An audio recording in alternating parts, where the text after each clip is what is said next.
Selamat datang di podcast NFL pertama di Indonesia. Baik, sama gue Fadil, host kalian di Zero Night Podcast. Dan akhirnya kita masuk di season baru NFL musim 2023.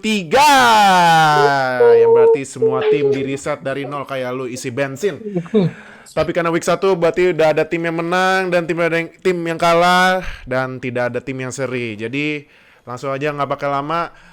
Bareng sama gue seperti biasa Fadil dan juga Barokah di sini. Jadi langsung aja kita review semuanya di yang ditayangin di Mola, maksudnya yang ditayangin di Mola. Ada 5 pertandingan, tapi sebelum mulai jangan lupa seperti biasa subscribe dan klik lonceng sambil subscribe biar nggak ketinggalan sama NFL di Indonesia. Like, comment, share video ini. Jadi sampai bulan Februari kita akan podcast termasuk preview dan review Super Bowl ya. Jadi jangan lupa tetap ikutin. Dan juga, sebelum kita mulai, gue mau pengumuman nanti hari Sabtu jam 6:30 sampai jam 8:30 malam lah, gue lupa. Nanti kita bakal ada acara seperti biasa tahunan preview musim 2023 yang akan diadakan di @Amerika bareng gue dan lain-lain. Jadi langsung aja datang, kita ngobrol seru-seruan NFL karena ya kita lihat aja, kita tunggu gimana para scriptwriter NFL menulis buat musim ke-104 ini karena ya week 1 udah banyak kejutan termasuk yang ini di kanan gua tuh. Kamis pagi baru juga mulai udah langsung tiba-tiba udah upset ada alert kan. surprise ini ya. Iya, jadi yaudah langsung aja kita mulai. Tapi sebelum mulai jangan lupa seperti biasa subscribe dan klik lonceng sampai subscribe biar gak ketinggalan sama NFL Indonesia, like, comment, share video ini. Jadi langsung aja kita mulai. Ini skor ya di match yang paling pertama di Thursday Night Football.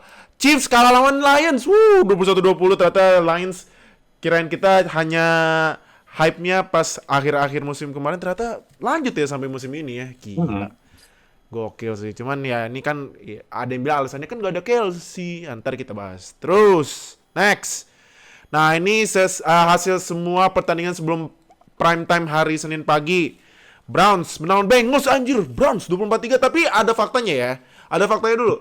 Jadi Joe Burrow sebelum match kemarin itu lawan Browns cuma menang sekali. Jadi rekornya 1-5.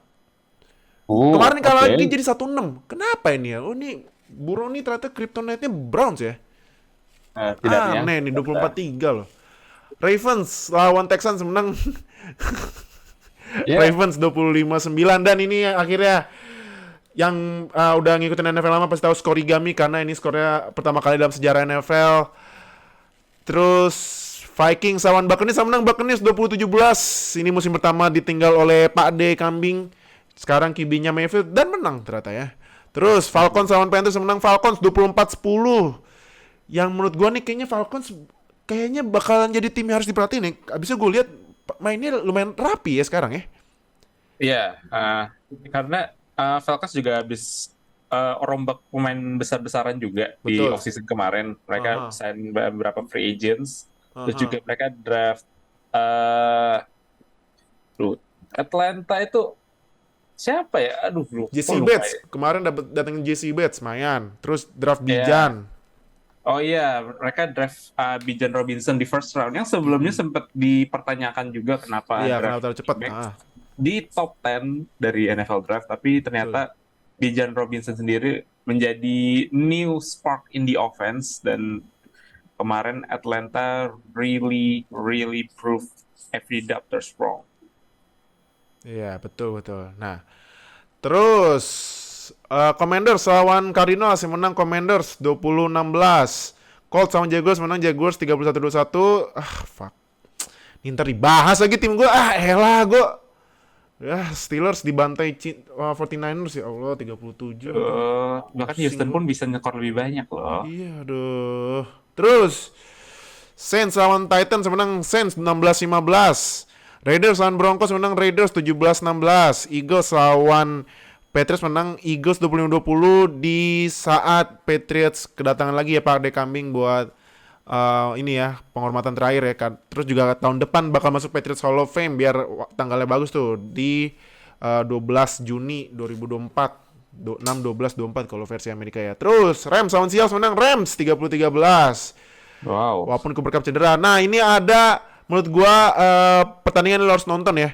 Dolphins lawan Chargers menang, Dolphins 36-34. Ini gila sih matchnya, neck to neck. Dan Tyreek Hill hari-hari ya langsung bikin 2 touchdown. Gila men. Terus Packers lawan Bears. Ternyata Packers masih tetap menjadi ownernya Bears walaupun ditinggalin oleh owner aslinya ya ke New York, tapi tetap menang 38-20. Dan terakhir ternyata belum, nextnya. Aduh buset dah ini. Minggu pagi football, Senin pagi football berarti. Aduh, ini Senin pagi football, buset dah. Gila, Cowboys 40 New York? 0 gila. New York. Gila. Terus terakhir tadi pagi kan kita rekamannya hari Selasa ya. Tadi pagi Jets menang lawan Bills walaupun yang tadi gue bilang owner aslinya Bears pindah ke New York Jets, tapi baru 4 play cedera. Cuman menang karena Josh Allen kembali membadut. Kalan pabrik memang Iya. kalau. Jadi langsung aja kita mulai match pertama. Nah, nih kita langsung aja. Kadarius Toney yang banyak bilang itu tersangka utama kenapa Chiefs kalah karena dia berapa kali drop ya? 4 kali drop ya? Kalau nggak salah ya? 4 kali drop, salah satunya pick six, salah satunya lagi padahal kalau dia tangkap bisa first down dan mungkin Chiefs bisa menang tapi dia drop. Nah, cuman gue nggak mau nanya Kadarius Toney, cuman ya maksudnya karena ya Kadarius Toney ya udah hancur banget. Tapi yang mau gue tanya, Travis Kelce itu menurut lu nyawanya Mahomes apa enggak? Atau ya menurut lu ya kemarin nggak ada Kelce sebenarnya bagus, cuman gak ada Toney aja gitu. Menurut gue sempat komen juga di postingannya dari NFL Fans Indonesia bahwa Mahomes adalah produknya Kelce. Tuh, gimana tuh? Jadi weapon utamanya Mahomes sebenarnya bukan Tyreek, tapi Travis Kelce. Travis Kelce. Kenapa? Karena dibandingkan semua weapon dari yang Mahomes pernah punya, Travis Kelce itu adalah weapon yang bisa dibilang paling istilahnya cheat code gitu. Cheat code dia. Bayangin, lu punya TE yang lebih gede dari semua WR ya, setinggi TL biasa lah sebenarnya, tapi gerakannya kayak WR. Dia kalau nggak salah run pas dulu tuh run 4.4 detik kan di 40 yard dash. Jadi dia cepat dan dia bisa bergeraknya kayak sangat kayak sangat gesit dia. Nah, ketika punya weapon yang sebesar itu dan seatletik itu, menurut gue emang itu weapon yang paling cocok buat Patrick Mahomes karena Patrick Mahomes punya arm power dan juga punya akurasi yang bisa nuju ke pemain yang tipe-tipenya gesit kayak Travis Kelce dan sebelumnya juga pernah terbukti dengan Tyreek Hill juga. Nah di sini nih kelihatan banget tuh kayak mereka nggak punya WR atau TE yang dependable, yang tinggi, yang bisa mismatch di lawan linebacker ataupun lawan safety. Dan itu kesulitan Mahomes untuk nyari target yang dia cari. Karena di sini masalahnya juga bukan cuma Kadarius Toney doang yang dropnya bermasalah. Salah satunya kayak Sky Moore. Itu dia 3 target tapi nggak ada catch sama sekali. Terus habis itu dia Mahomes juga nyari-nyari WR atau running back lain atau tight end lain. Itu jadi targetnya distributed evenly. Paling banyak itu ada di tight end kedua mereka Noah Gray. Yeah. 5 catches, 5 target 3 catches. Jadi ini masalah yang sebenarnya terjadi juga di musim lalu ketika Mahomes kehilangan Tyreek. But at least musim lalu dia masih punya Travis Kelce yang bisa jadi dependable number 1 target. Karena semua QB di NFL tuh butuh first option. Betul. Butuh first option. Dan Mahomes first option jelas itu Travis Kelce. Dan ketika Travis Kelce nggak ada, dan ini pun juga salah satu masalahnya karena Travis Kelce cederanya itu kayak hamin 2 hari sebelum pertandingan. Pas lagi latihan hyper extended knee loh. Bukan extended loh, udah hyper. Udah hyper extended knee. Jadi hyper loh. Cederanya mungkin butuh seminggu 2 minggu untuk pulih, tapi kehilangan di waktu yang sangat sempit itu emang berdampak fatal juga buat Chiefs kemarin. Oke. Jadi menurut gue emang kehilangan, mungkin bisa dibilang Mahomes tetap QB terbaik di NFL, tapi Mhm. semua QB di NFL butuh dependable weapon yang bisa diandalin, dan dia kehilangan Travis Kelce di situ. Ah, oke.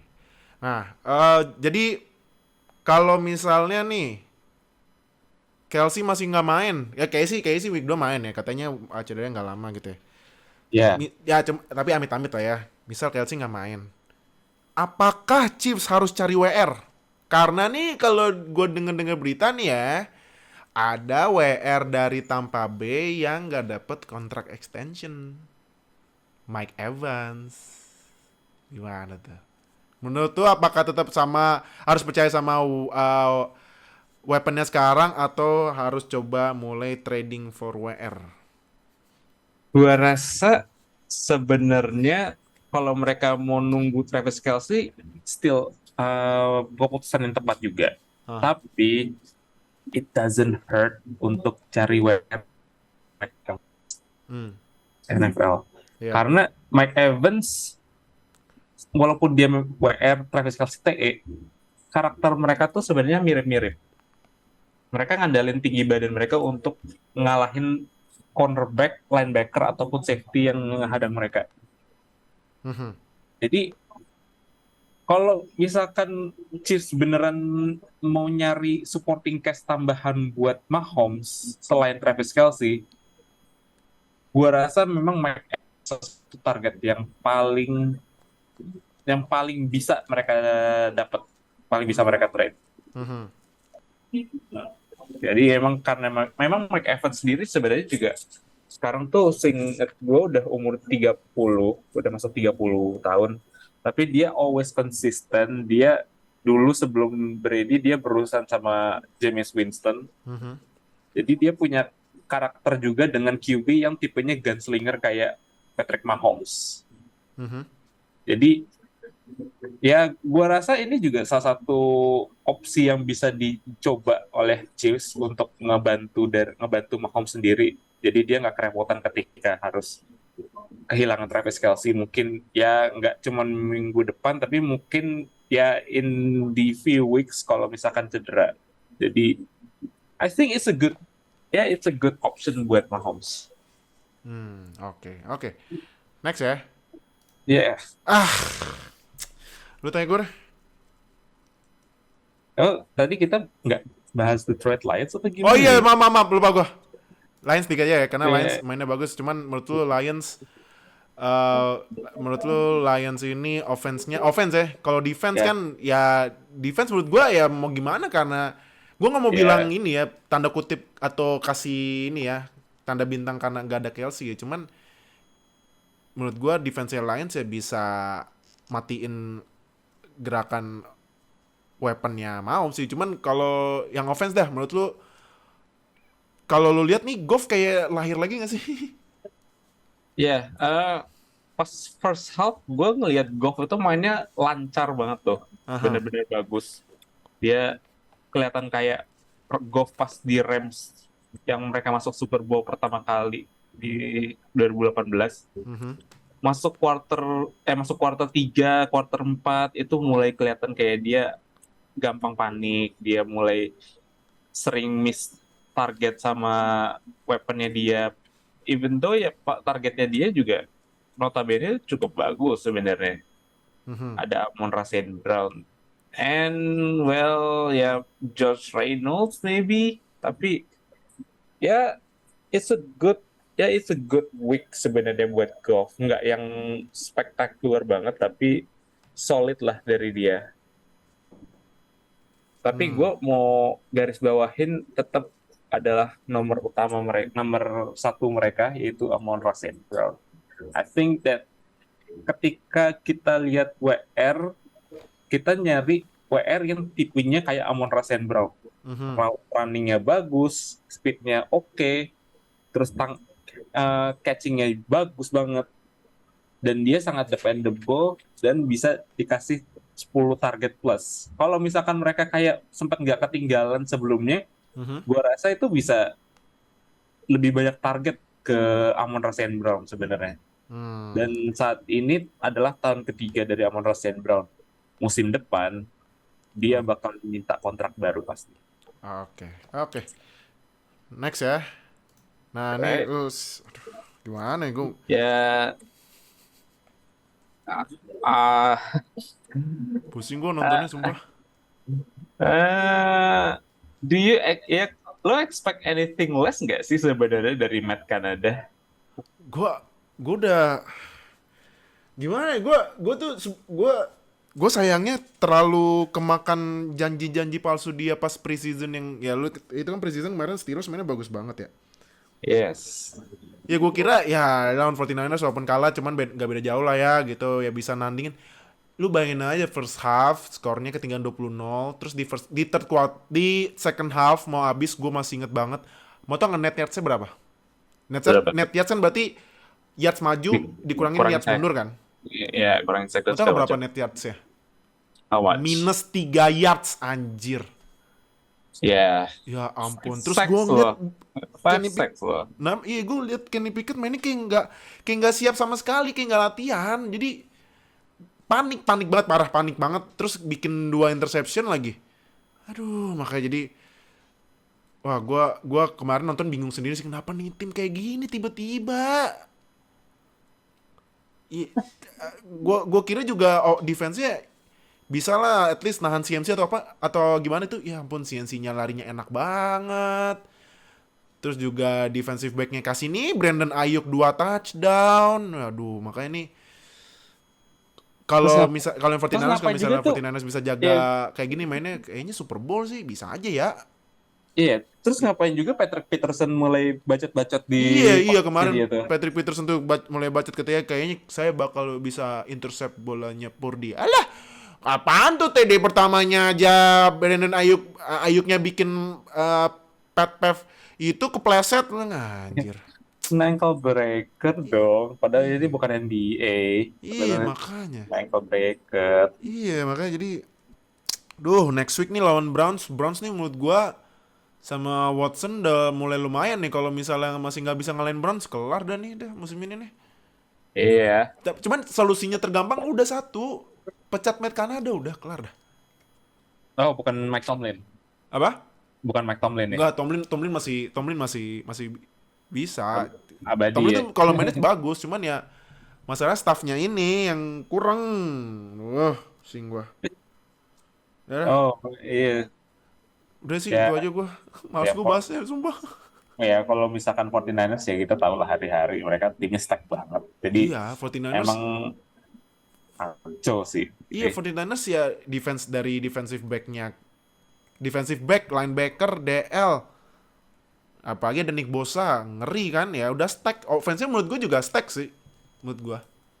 Emang, Iya, jadi tinggal jaga momentum aja di 49ers. Kalau misalnya bagus ya bisa jadi juara lagi di NFC West. iya Gitu. betul. Iya, udah lah langsung aja mas gue bahas next. Nah, ini baru bahas. Bengals lawan Browns yang menang Browns 24-3. Ya oke emang dari apa sebelum match ini kan udah dibilang Burrow lawan Browns itu 1-5 tapi buat match ini penyakit OL-nya kayak keluar lagi ya. Iya, lumayan. Karena nggak cuman Burrow-nya doang yang kena banyak pressure, tapi kemarin juga secondary Browns gua rasa kayak kayak mereka performance terbaik mereka sejak musim lalu. Mhm. Musim lalu tuh mereka kadang kadang up, kadang down. Tapi sekarang gue ngeliat kayak Burrow uh, kayak nggak ada pilihan gitu loh kayak buat milih weaponnya dia. Kemarin soalnya Jamar Chase dan T. Higgins notabene 2 weapon terbaiknya dari Mhm.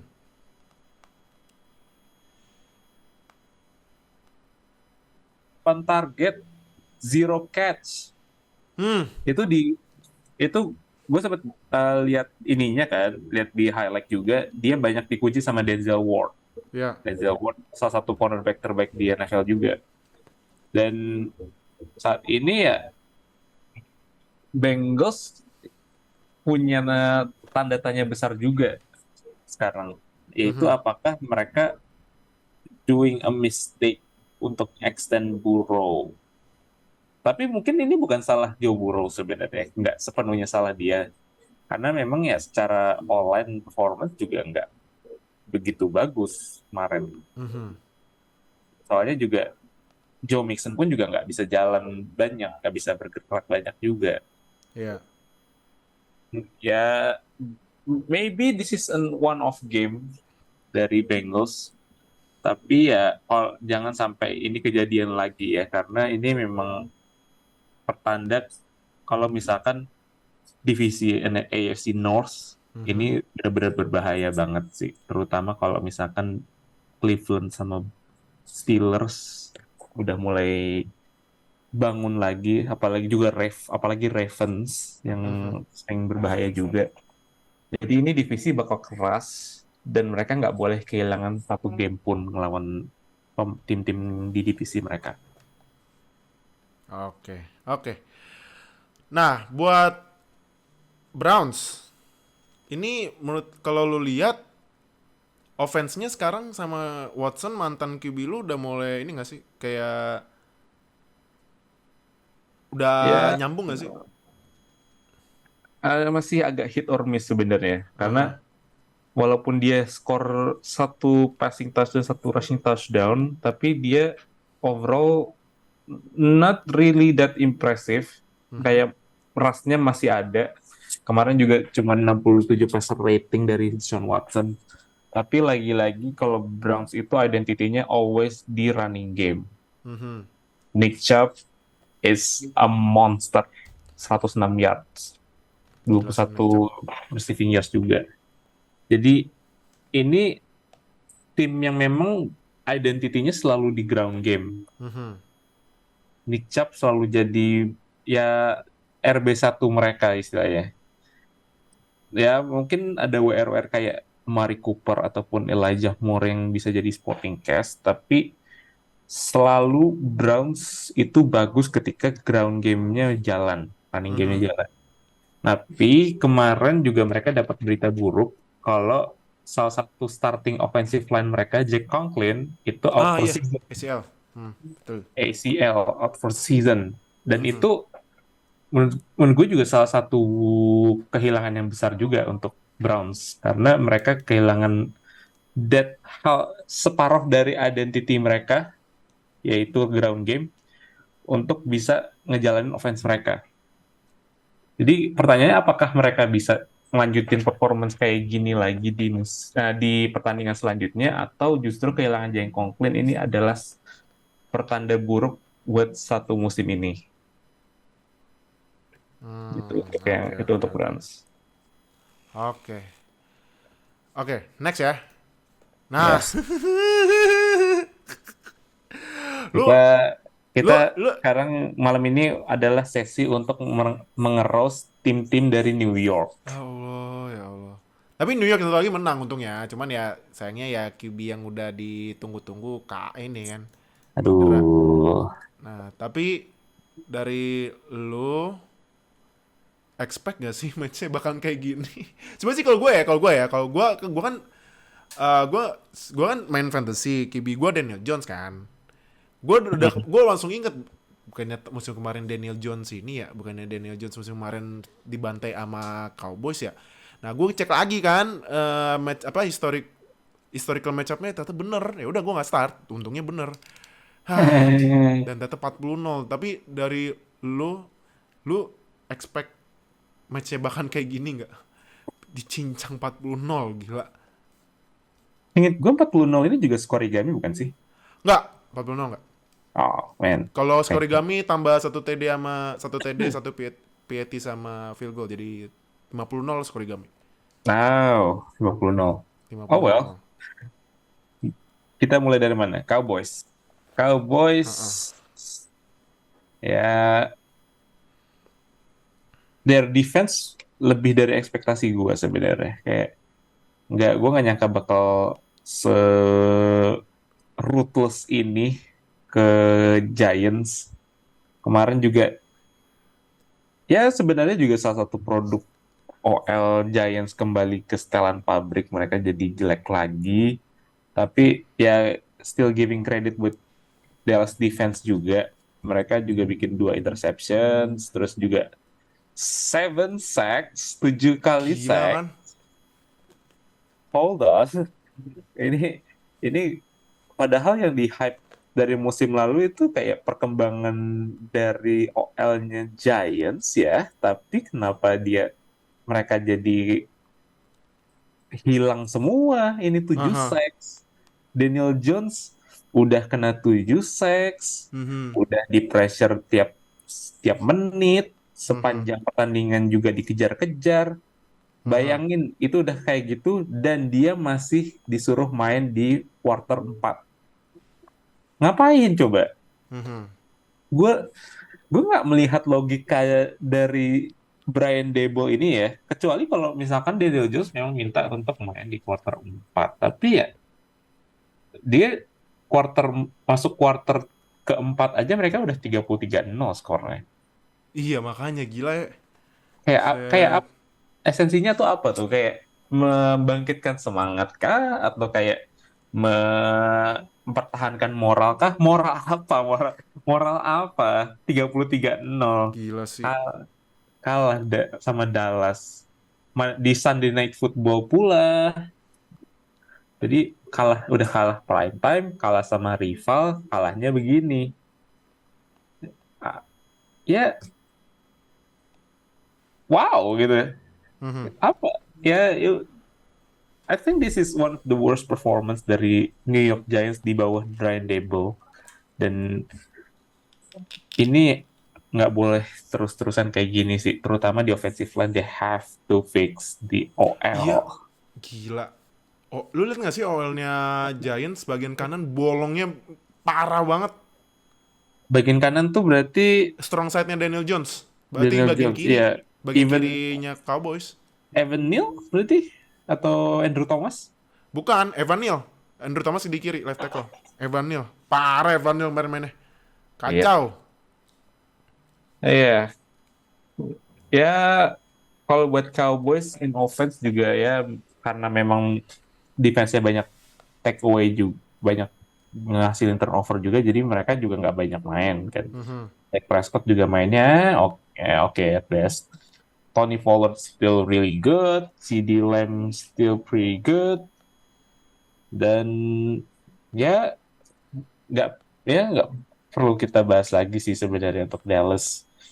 Jadi hype-nya ini mulai kerasa dari sekarang. Dallas Mhm. Cowboys, tim yang punya market value tergede, tim ya sports team dengan market value terbesar di dunia, paling Mhm. kaya.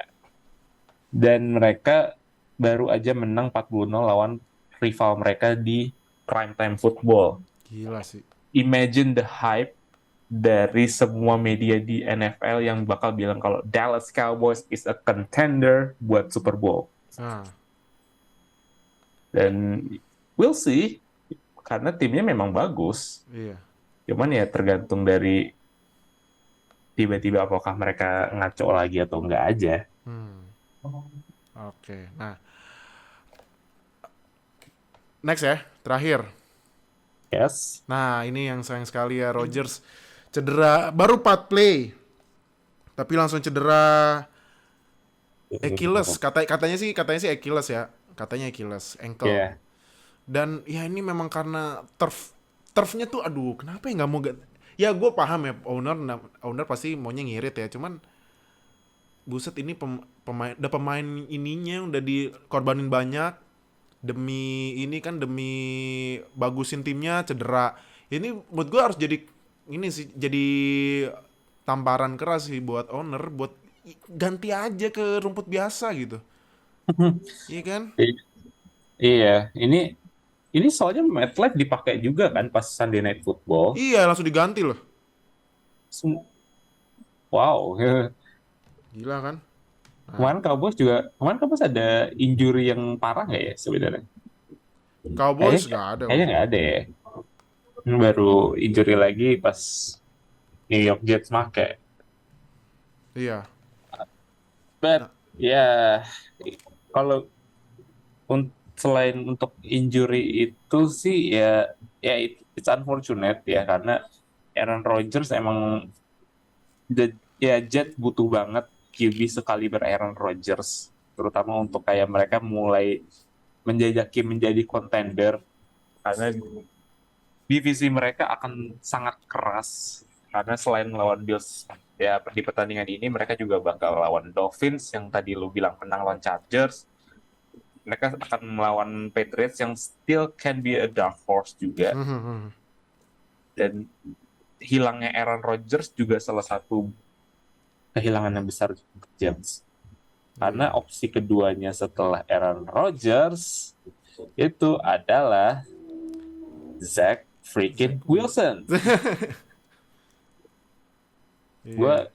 Gue pun juga ngelihat Jets ganti Aaron Rodgers jadi Zach Wilson setelah cedera.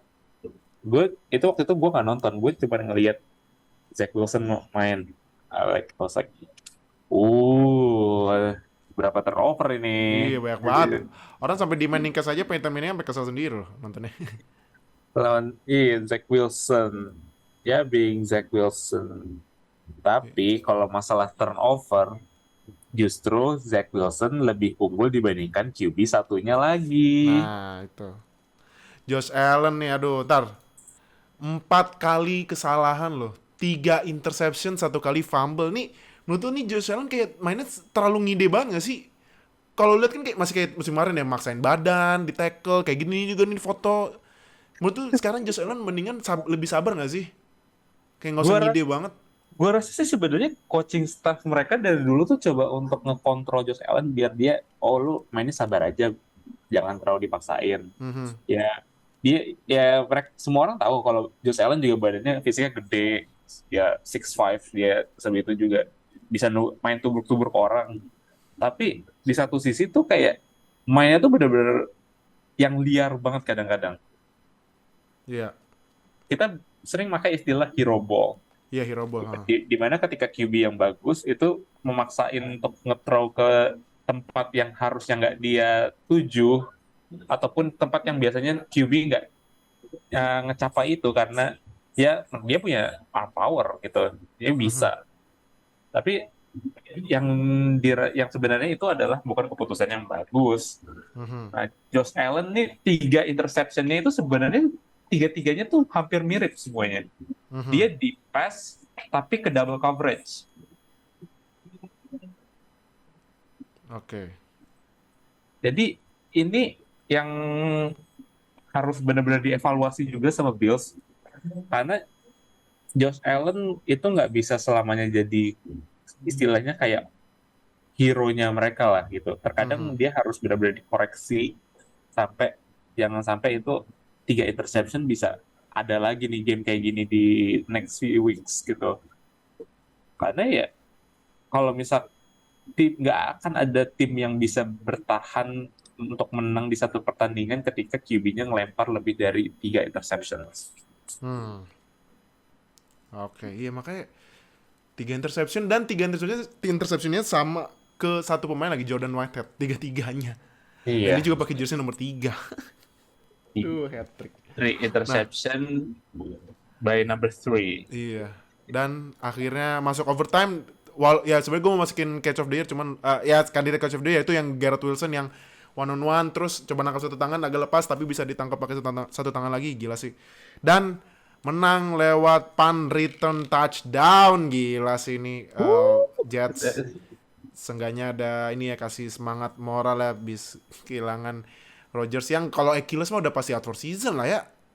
Achilles itu kalau beneran Achilles sih bisa out for season tuh. Iya makanya. Jadi itu buat week 1 gua bacain peringkatnya ya, yang dengerin audio only. Jadi di AFC North yang menang Browns sama Ravens, yang kalah Steelers Bengals. AFC East yang menang Jets Dolphins, yang kalah Bills Patriots. Karena masih week 1 jadi ya gua bilang menang kalah aja ya.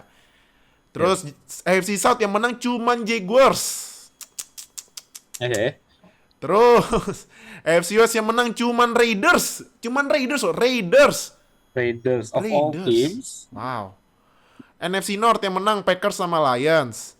NFC East, nah NFC East ini kalau gue lihat nih ada 2 divisi yang kalah cuma 1. NFC East yang kalah cuma Giants karena 40-0. NFC South yang kalah Panthers doang. NFC West yang menang Rams sama 49ers aja. Jadi itu review di week 1. Thank you yang udah nonton, thank you yang udah dengerin, thank you baru kalian udah datang seperti biasa. Jangan lupa seperti biasa subscribe dan klik lonceng sampai subscribe biar gak ketinggalan sama NFL di Indonesia. Like, comment, share video ini. Thank you udah nonton dan dengerin. Sampai ketemu di week 2 review ya. Dadah semuanya. Bye-bye. Terima kasih telah mendengarkan podcast NFL pertama di Indonesia. Sampai jumpa di podcast edisi selanjutnya.